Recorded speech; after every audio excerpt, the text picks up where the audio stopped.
Welcome back. The Tokyo 2020 Olympic Games have been unusual and challenging from the start. And maybe this has added to the pressures on athletes, or maybe they're just more willing to speak publicly about it. Led by Olympic champion gymnast Simone Biles. I was just like shaking, could barely nap. I've just never felt like this going into a competition before. Once I came out here, I was like, no, mental is not there. Biles is just the latest athlete to talk about mental health on the world stage. Tennis star Naomi Osaka also recently shared her personal struggles, and it's a conversation Jean-Francois Menard has had with the athletes that he trains. As a mental performance coach, he's worked with Canadian Olympians past and present, including athletes currently competing in Tokyo. He's also the author of this book, Train Your Brain Like an Olympian. And Jean-Francois Menard joins us now from Montreal. Hi. Hello, Ian.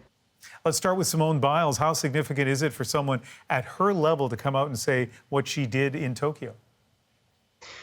Well, this is huge. I mean, and I think it's, obviously my heart goes out to Simone, and it's never fun to see that happen with an athlete. But at the same time, it just demonstrates that athletes are human beings. They're not robots, and they're not immune to this. And if you think of their actual profession, Ian, I mean, there's very few people that go through so much emotional, psychological, and physical struggles as they do. They're constantly pushing the limits. And at some point, we got to respect that. And, I'm frustrated when I hear people saying that Simone is weak, she's not able to handle the pressure. I think it's the complete opposite. I think it takes a tremendous amount of mental strength and courage to come out, especially on a big stage like this, and talk about this. So hopefully this is going to encourage other people to speak out and to get some resources to deal with their mental struggles. But help me understand this, because I find this fascinating, because part of your job and the athlete's job is to push through the level of anxiety and doubt that would make a lot of us just give up. So how do you do that without pushing them too far? Well, I think, the important thing is to have a great support system around you and to have coaches that you can really trust and you can communicate openly with them. Because in the end, a lot of these athletes, they go through trainings that have been put together by, their sport coaches or their physical coaches. And you need to provide feedback, because at some point going too far, it becomes dangerous.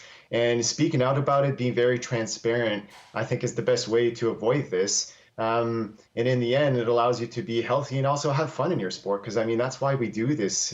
It's not to be sick, it's not to be injured all the time. It's actually to enjoy yourselves and really truly have fun. So for me, it's authentic communication and very being transparent.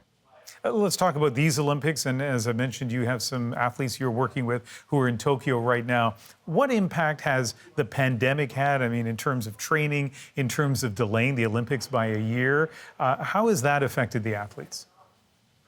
It had a huge effect, Ian. Dealing with uncertainties for 18 months is not easy. These athletes are creatures of habits, and they're always accustomed to having a very clear plan and getting ready for something that's coming up. And theoretically speaking, we didn't know if these games were going to happen until about a month ago. And so to stay motivated and focused within an environment where you're unsure in what's going to happen, it's not easy for athletes. It's not easy for anyone. And I kept telling the athletes, the best way to manage uncertainties is by focusing on the certainties. So we always came back about what they needed to do on the day of, maybe the next few days, maybe the next week, but to let go of what's going to happen in 3 weeks or 3 months, because that we can't control.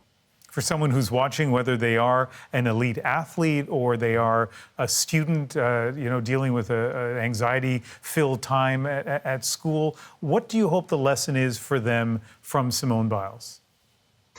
Well, the lesson is that our brain is the motor to performance. And regardless if you're a student or a news anchor or, a lawyer, it doesn't matter what you do. We all deal with pressure, expectations, and stress and nervousness. And we got to respect that. And, I think mental toughness it's not a bonus. It's not something we should just potentially add to our daily regimen. I think it's a necessity.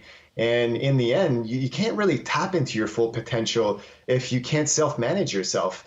And so, if simple skills like mindful breathing to be able to calm down on demand, or have techniques to boost your self-confidence at particular moments, so that you're convinced that you can do something well, or be able to put your focus on the right thing at the right time. I mean, this is not only important for athletes, but it's important for everyone. You have some great insights. Really nice talking to you. Thank you for having me.